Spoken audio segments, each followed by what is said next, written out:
Good morning. Magandang umaga po.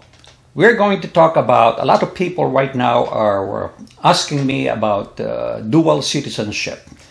And the reason is you cannot enter the Philippines right now unless you are a dual citizen, the so-called balikbayan, where you have a U.S. passport and you are a former Filipino. You can stay up to 1 year without any visa.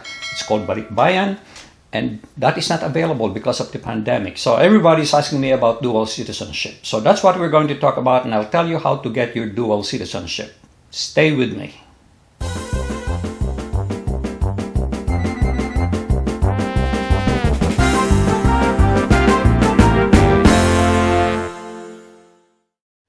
It used to be back in, I think it was 2015 when I got my dual citizenship that I live in Pennsylvania and I got it from New York City because you have to get your citizenship or your passport from the place where you live. And certain places or certain states will have to go to another state to get their paperwork. So for example, if you live in Washington, and things are very tight, let's say, not Washington, but California, and things are very tight in California, let's say, you cannot just go to New York because here it's a little loose, there's a lot of opening available that you'll be able to come in and go. Back in 2015, I just studied what documents I need. I went first thing in the morning, filled out the application, got interviewed. By about noontime, they said, okay, fine, come back at 4 o'clock in the afternoon for oath taking. So we went around New York, had lunch, and then about 4 o'clock in the afternoon, we went back, and there were a group of people, and we all took an oath of allegiance.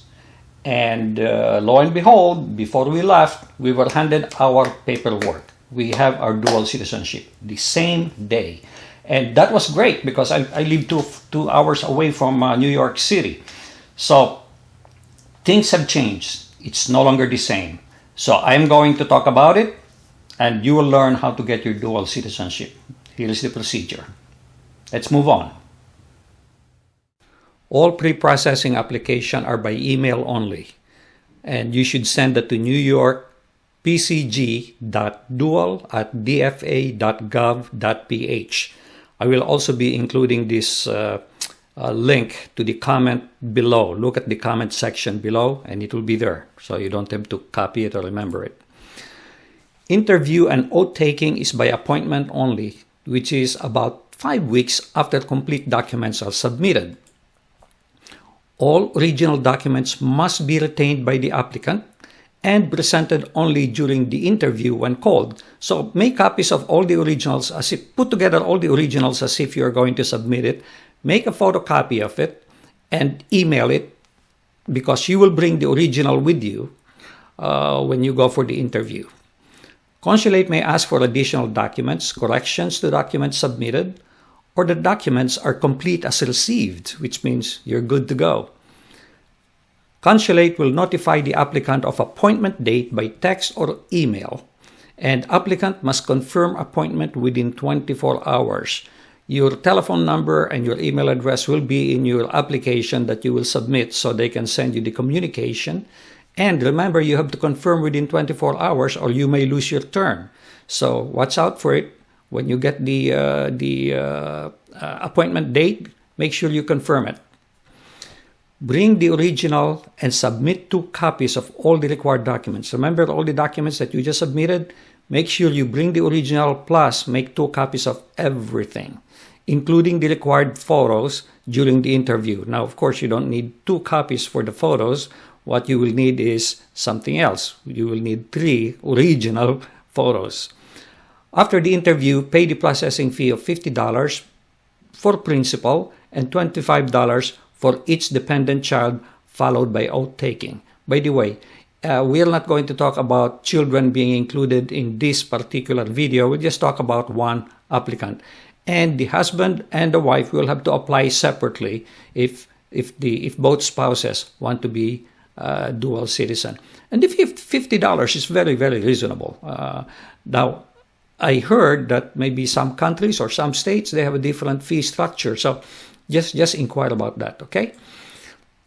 Now, what are the documents required for the Philippine dual citizenship?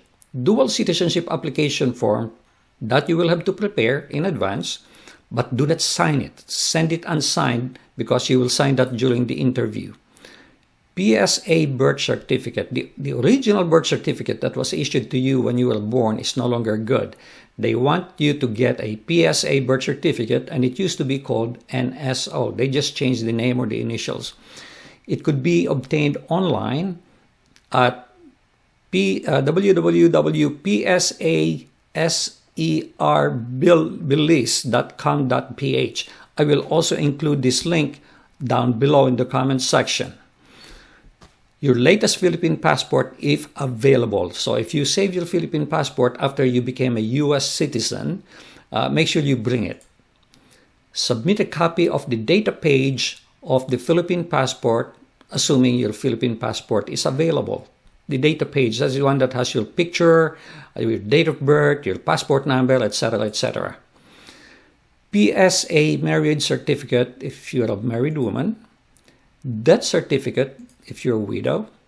Divorce decree or PSA marriage certificate with annotation on divorce. You have to bring that with you.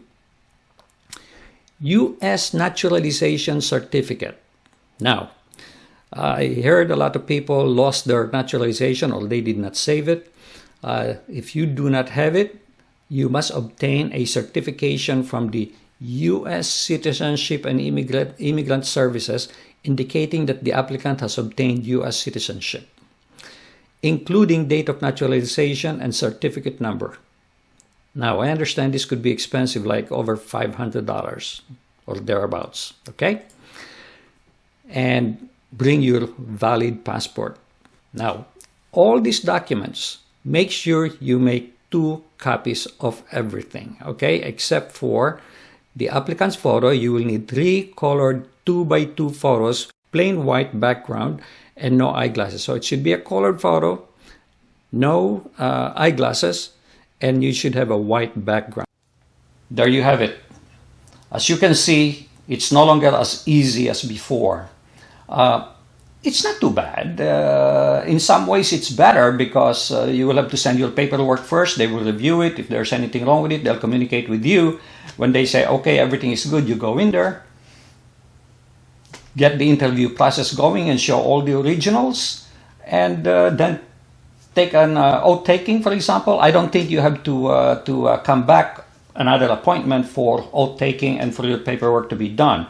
So the only thing that they change, well, it's a major thing, is that you have to wait for your turn because everything is by appointment only, and that is because of the pandemic.